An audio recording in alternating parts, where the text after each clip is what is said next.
SwiftUI 3 is around the corner. So in WWDC 2021, we have discovered a lot about the awesomeness of SwiftUI 3.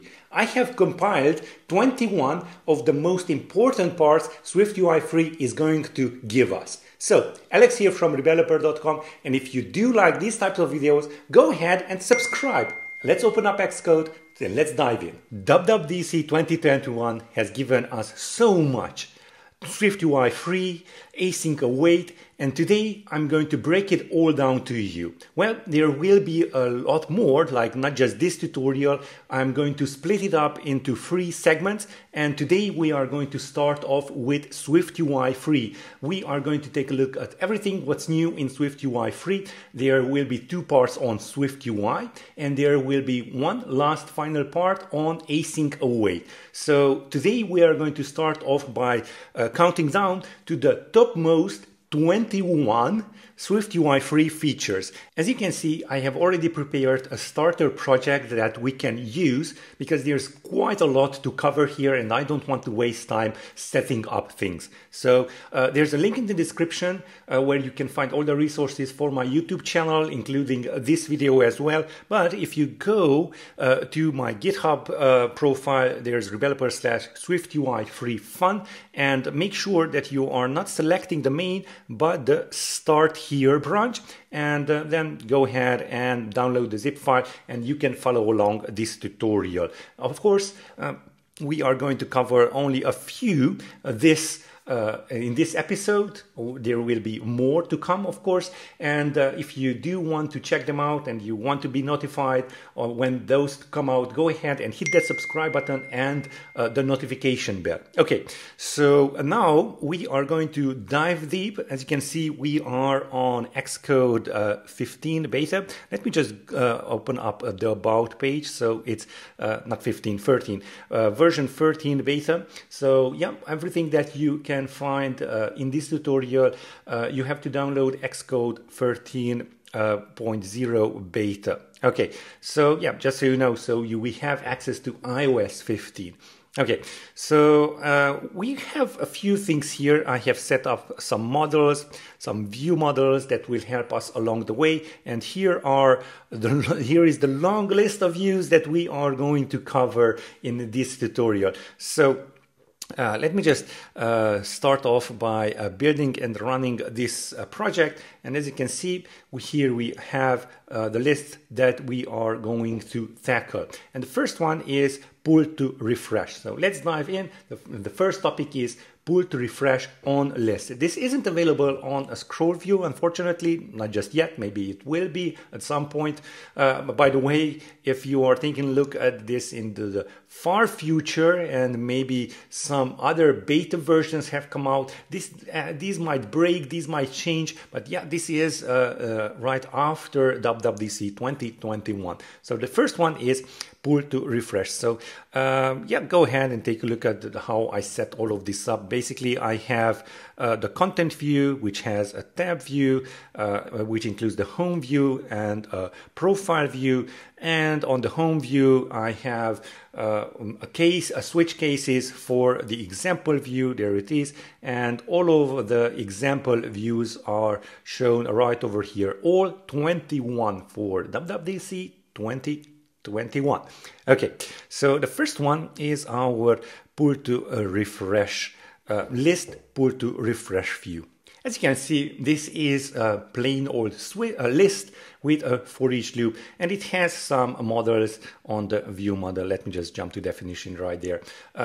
What it has here is a refresh. So if we build and run, and we already did, so we can see that right over here, pull to refresh, it's an empty array. So no names will be added in there. But if I pull to refresh, then I should be able to refresh the names to Alice and Bob. And there's this async, as you can see right over here. We will have that on the refreshable view modifier because that's what we are going to add. Now, I won't go into the async stuff. Go ahead and check the upcoming episodes. That's why you want to subscribe to the channel.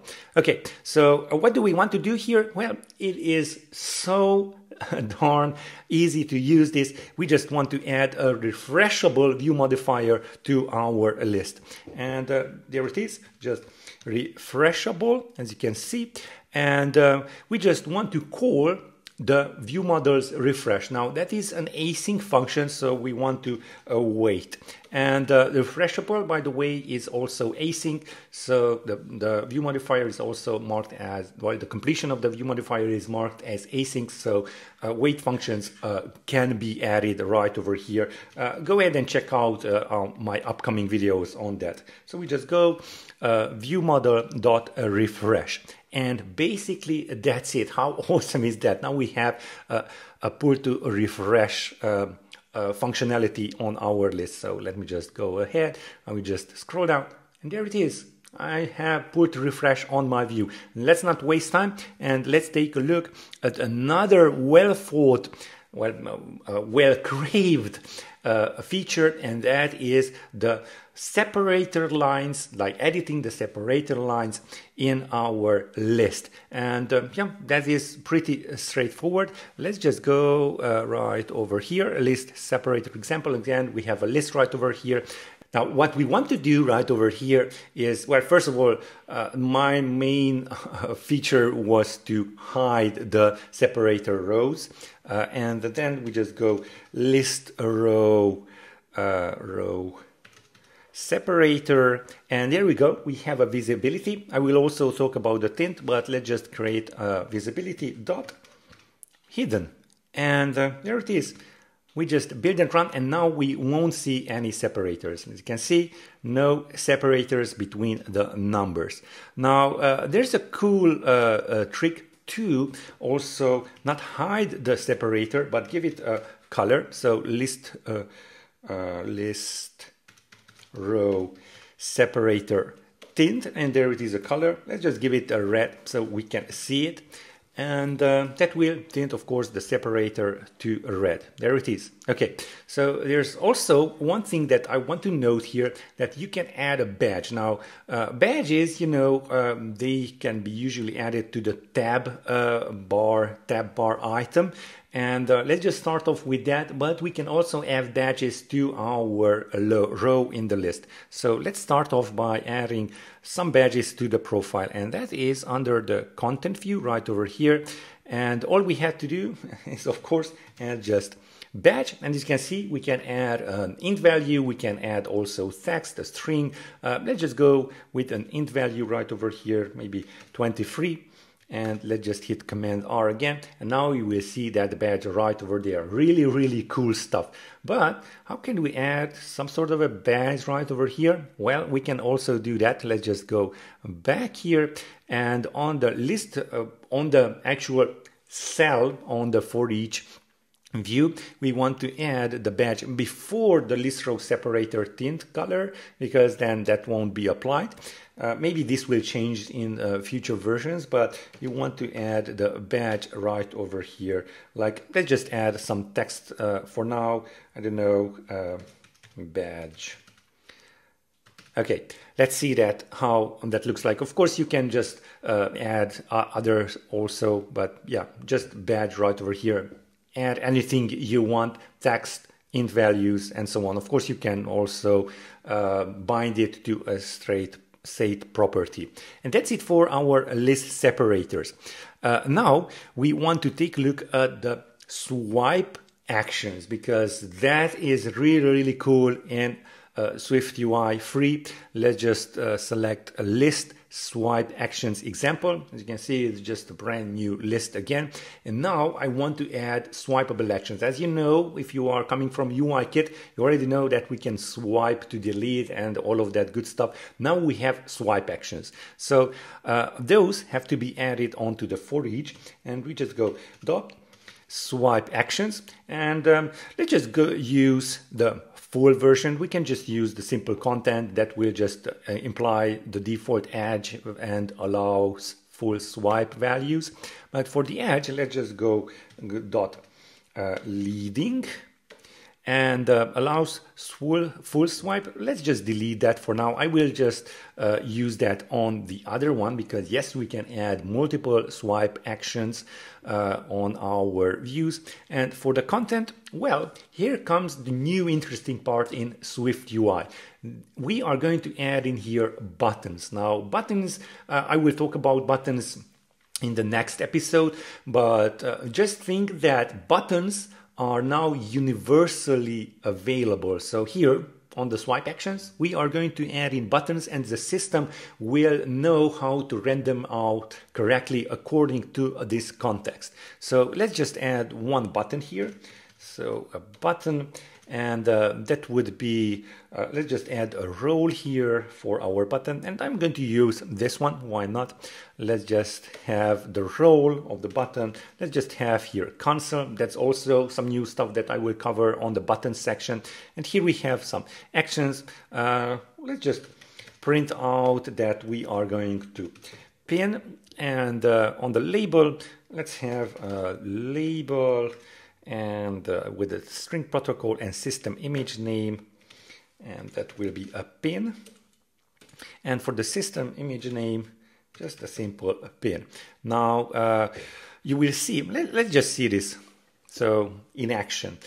So because this is a living one, we are going to swipe like this, and as you can see, it is enabled to swipe all the way out. And as I told you, we have a label here, but the system implies that, okay, this has to be a swipeable action, so we cannot actually see the text inside the label. Really, really nice. If I tap on it, as you can see here, it says we are pinning. Really, really nice, and it's easy to set up. Now, this is it has the default background color of that swipeable action, that button. Also, we can tint this. So this is also something new that we can tint. And let's just add in here some new colors, maybe some orange, and this will look much, much better. So swipe actions, and let's just swipe. There we go. We can also pin like that, and there it is. Really, really nice. If we tap on it, we are doing the same thing. Okay, so let's just add another button here for a more, because yeah, we can add in more than one buttons.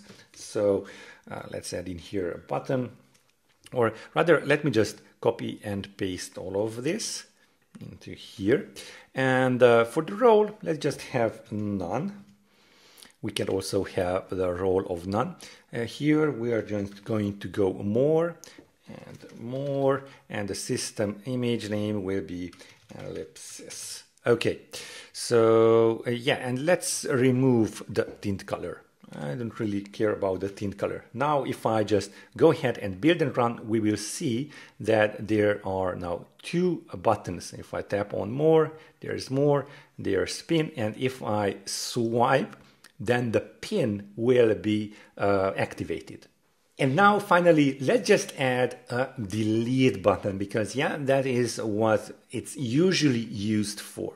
Okay, let's just go back here and add another swipe actions. Let's just go with the edge of trailing, and now I will just say that allows full swipe. Let's just have this false, because maybe you don't want to accidentally delete something. And then on the content, well, let me just copy and paste the button again, so we save on time there. And by the way, let's just have some more room here. So delete, and then delete, and the system image name will be trash. And see that I'm not adding here trash.fill, but the system will automatically infer that because it's in this context. Now let's just, well, yeah, this is none. So to have that as a kind of a red one, we want to have the final role type, and that is destructive. Okay, let's just have that. And swipe actions, and now if I swipe like this, as you can see, it's not doing the whole long swipe, and if I tap on it, delete. There it is. Really, really nice. Cool stuff. in SwiftUI free. Okay, let's move on to the next one, and that is the search bar implementation. Now, this is so cool. Let me just go ahead and right over here, we have a list, and let's just go to our search bar example right over here. Again, we have a list of names on the view models, and we also have a search text. And let's take a look at a quick look at the search bar view model. We have the initial names, and then we have the published variable names, which the list will be populated with. And we are also having here a filter. So we are filtering the initial names according to the search. Okay, so what do we want to do? As you can see, currently it has no names. So when this view appears, let's just add the initial names. So right over here, maybe after the navigation bar title, let's just add an on appear.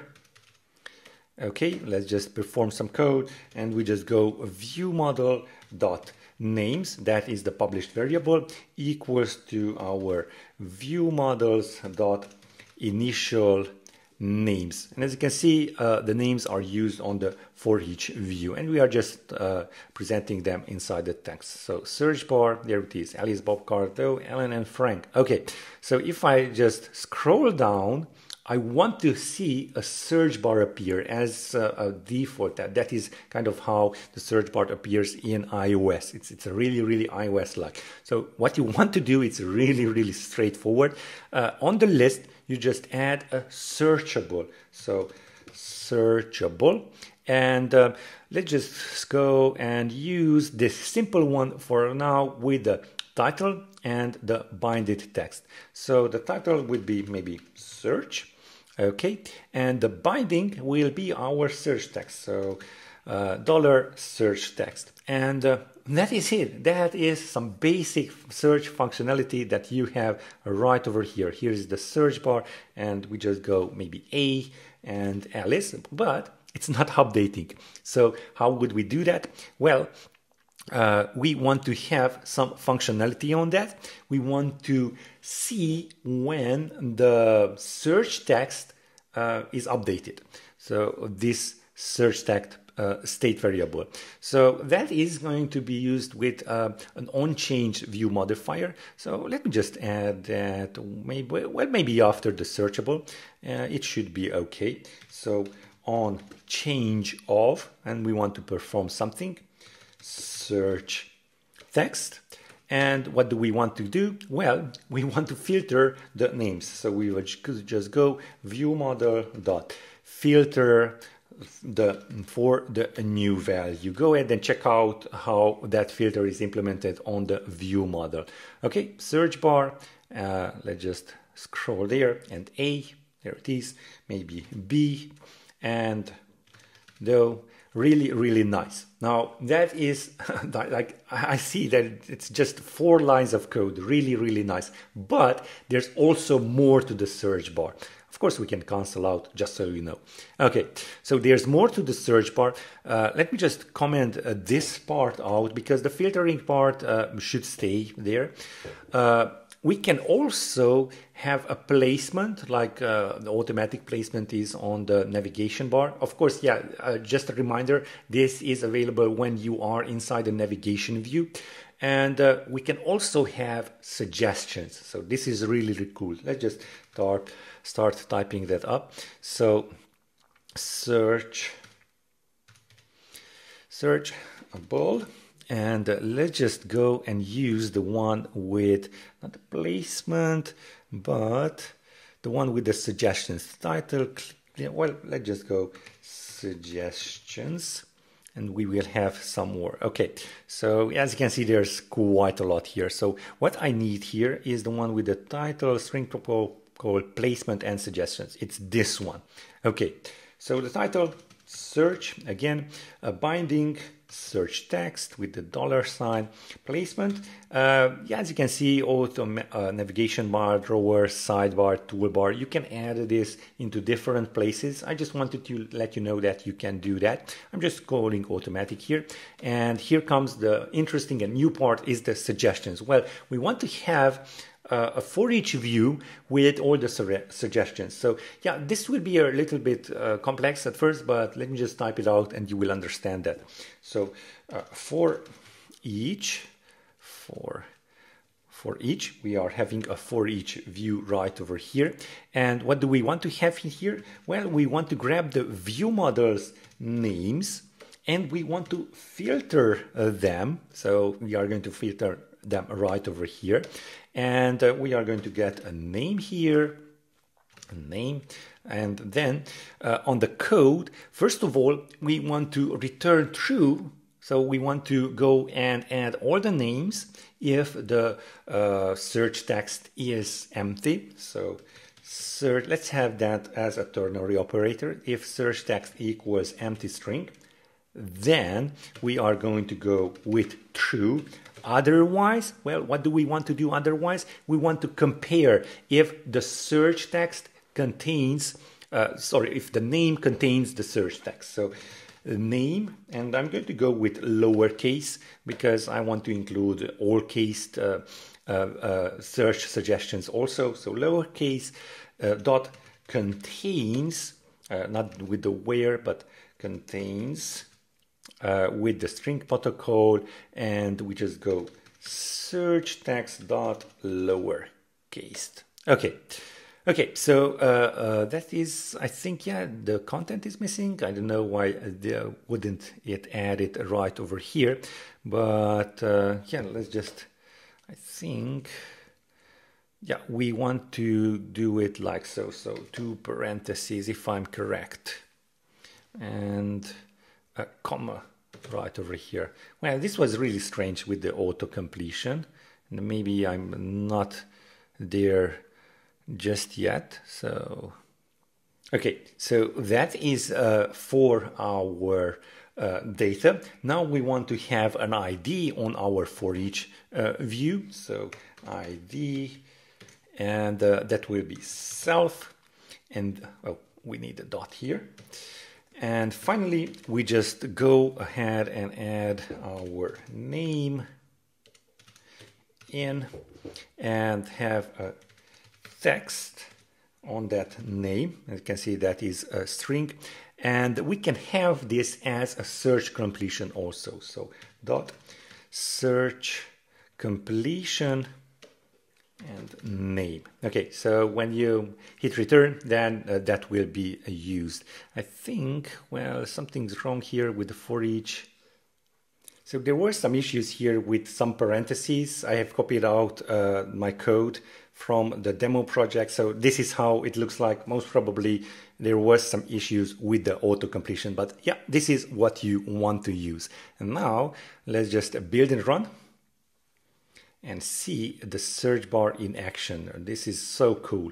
So there we go. We have a list of completions. And if I tap on it, there it is, and it's auto completing.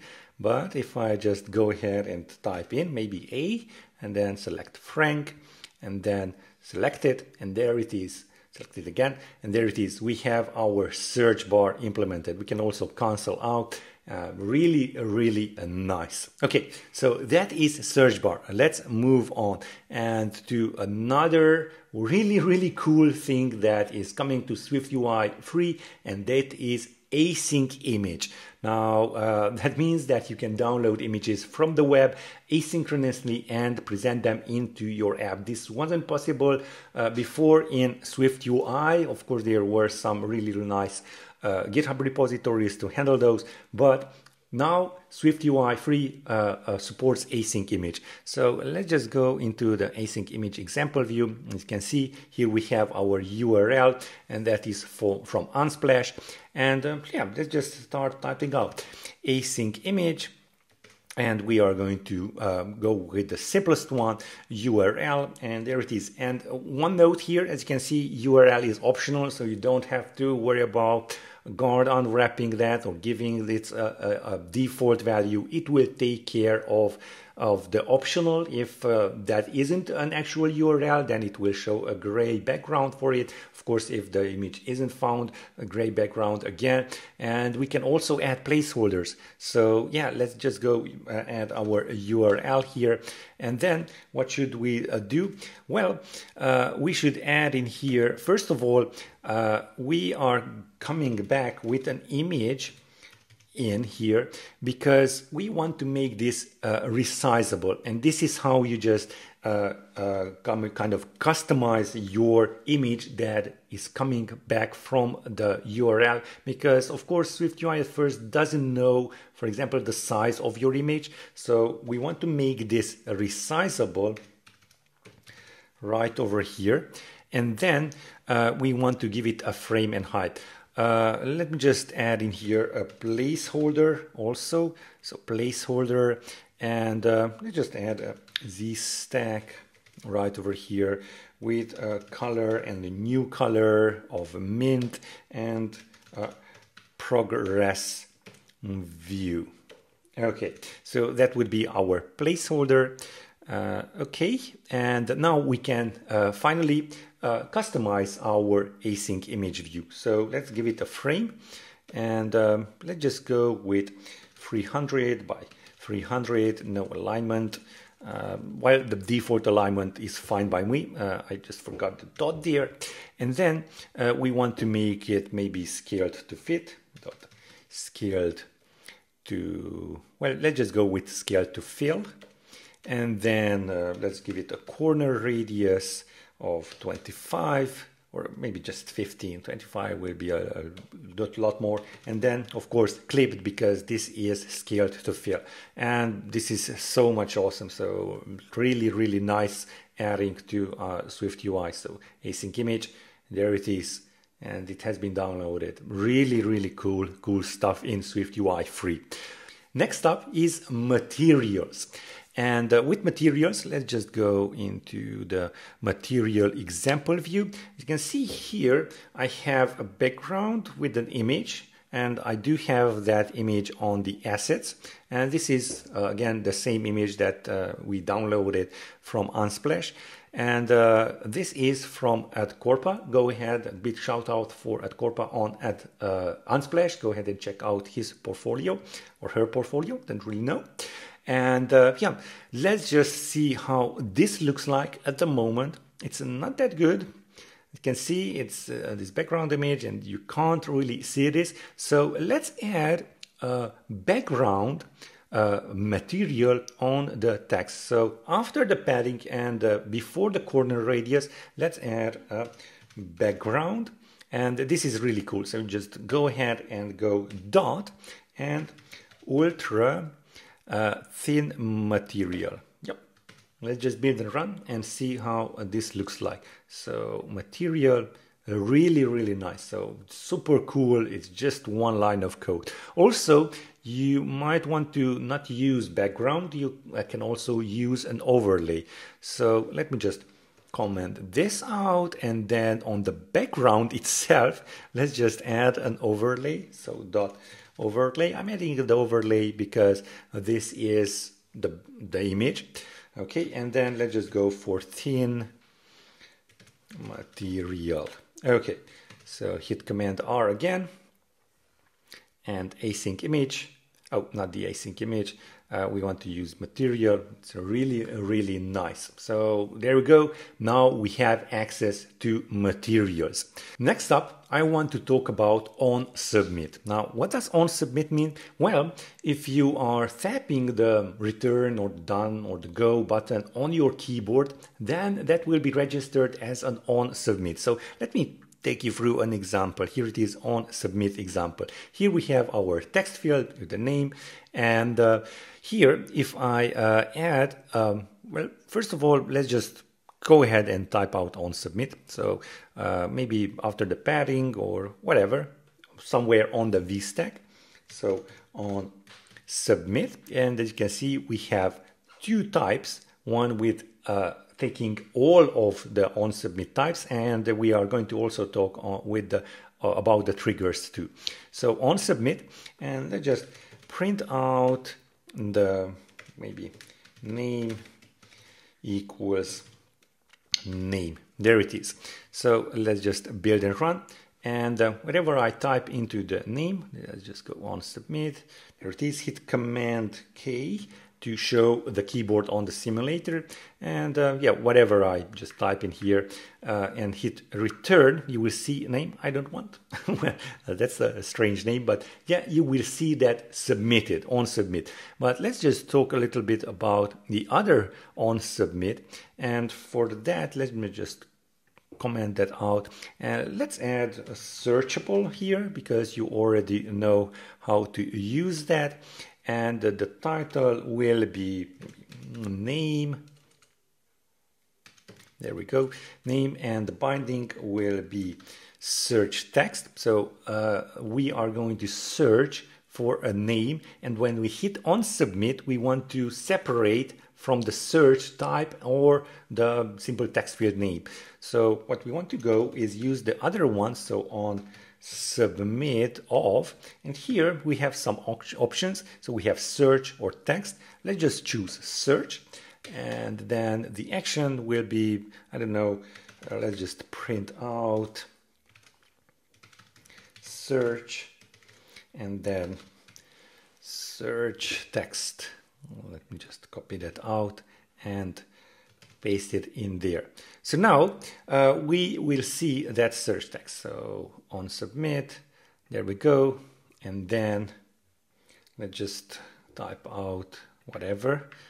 Okay, and then tap on search, and search will be really nice. So now you see, and also if I type in here name, we will see again, I'm going back and return. Nothing is executed because it's only listening to the search. If you go on submit, all types of on submit will be kind of triggered right over here in the completion. Okay, next up is safe area inset. Now you most probably have seen on the videos that Safari is getting this new kind of toolbar, like the navigation bar. It's all the way at the bottom. So yeah, that is how it is done. It is with safe area inset. So let's just go into the safe area inset.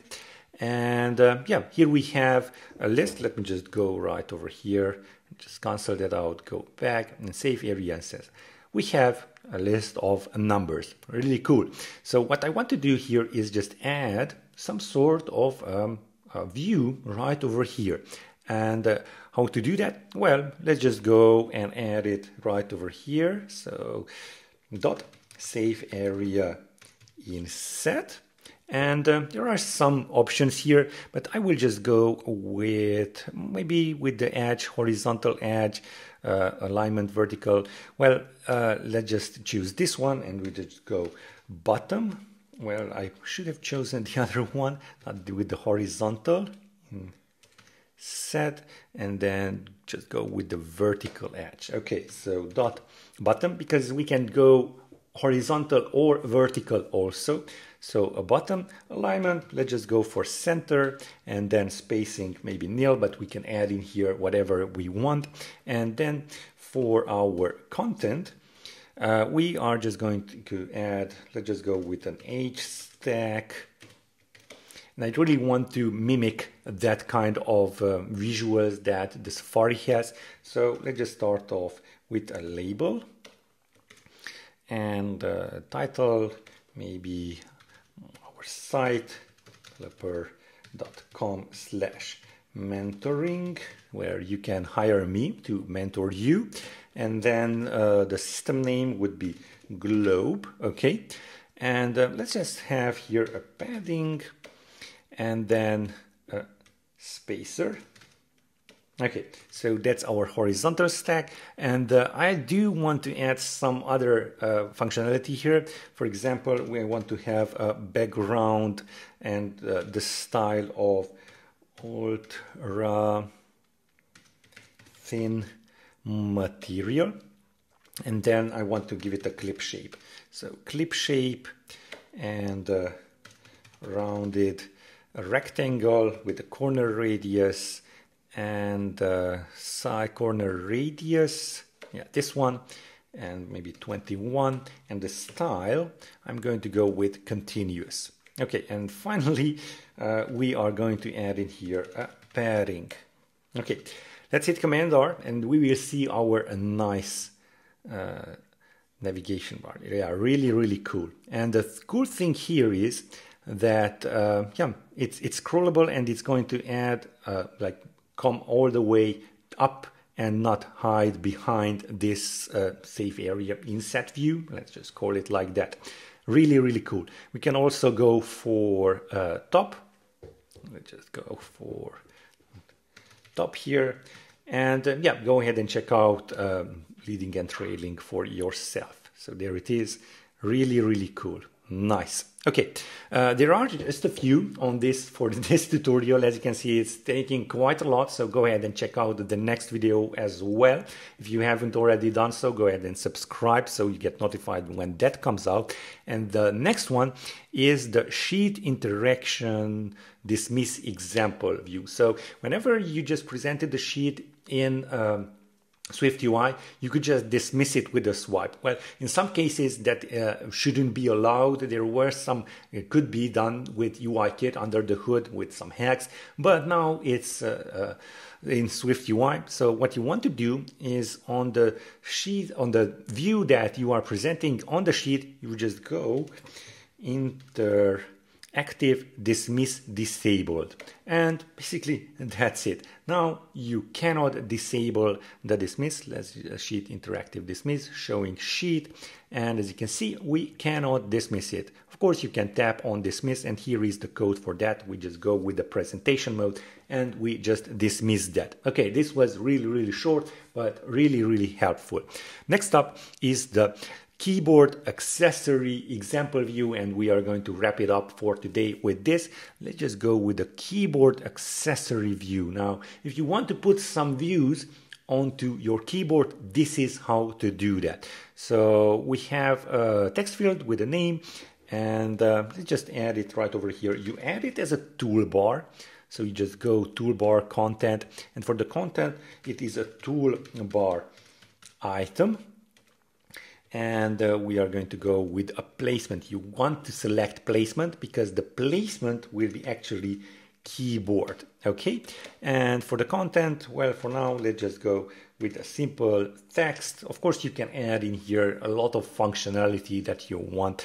So hello, and let me just copy this out. Keyboard accessory view. Really cool. Let me just show this to you, and we are going to stop here because this tutorial is as long as it is. Let me just go there. There it is. Really nice. So we are going to stop here because it's been a while. So we are at number 10, and there are still 11 really cool stuff to learn in SwiftUI free. We are going to talk about them in the next video. Now, if you do like this teaching style and you do want to learn about SwiftUI, maybe SwiftUI free that is coming up, go ahead and check out my mentorings on my site. And this is at rebeloper.com/mentoring. If you do want to have a one-on-one Zoom call with me, maybe you have a bug in your code or you want to learn SwiftUI, as I told you, you can apply and have a one-on-one Zoom meeting live with me.